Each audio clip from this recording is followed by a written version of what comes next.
Imagine the horror of opening a parcel that had arrived by post and discovering inside not one but two severed human ears.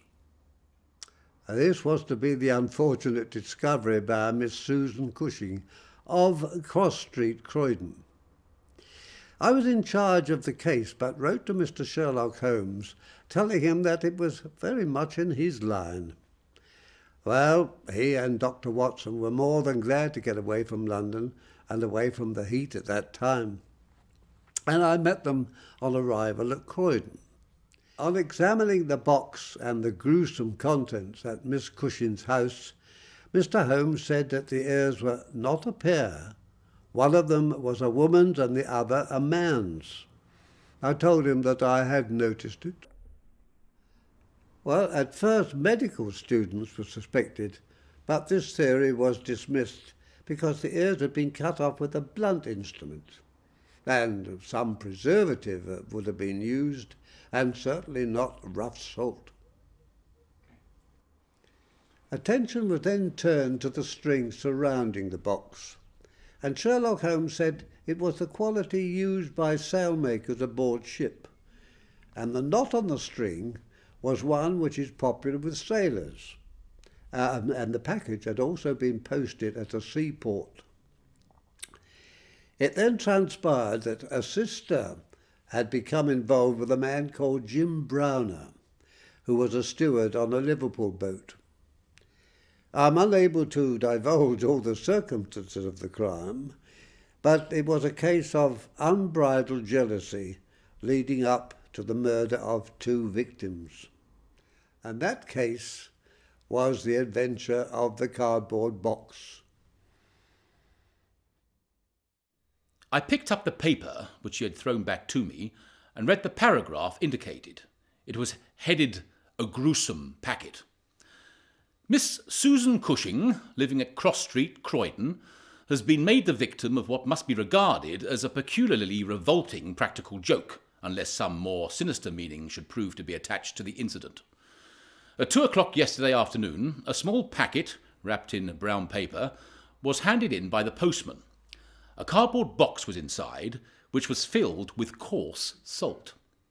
On emptying this, Miss Cushing was horrified to find 2 human ears, apparently quite freshly severed. The box had been sent by parcel post from Belfast upon the morning before. There is no indication as to the sender, and the matter is the more mysterious, as Miss Cushing, who is a maiden lady of 50, has led a most retired life, and has had so few acquaintances or correspondence that it is a rare event for her to receive anything through the post. Some years ago, however, when she resided at Penge, she let apartments in her house to 3 young medical students, whom she was obliged to get rid of on account of their noisy and irregular habits. The police are of opinion that this outrage may have been perpetrated upon Miss Cushing by these youths, who owed her a grudge and who hoped to frighten her by sending her these relics of the dissecting rooms. Some probability is lent to the theory by the fact that one of these students came from the north of Ireland, and to the best of Miss Cushing's belief, from Belfast.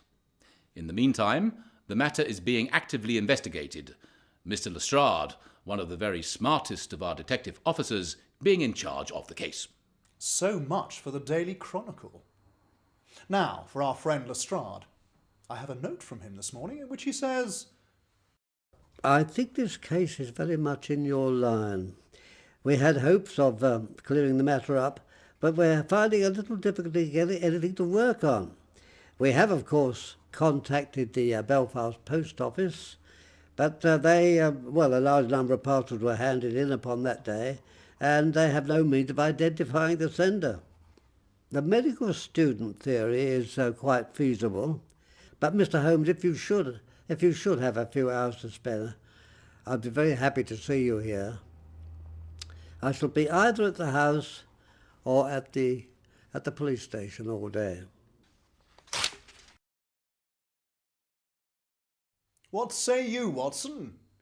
Can you rise superior to the heat and run down to Croydon with me on the off chance of a case for your annals?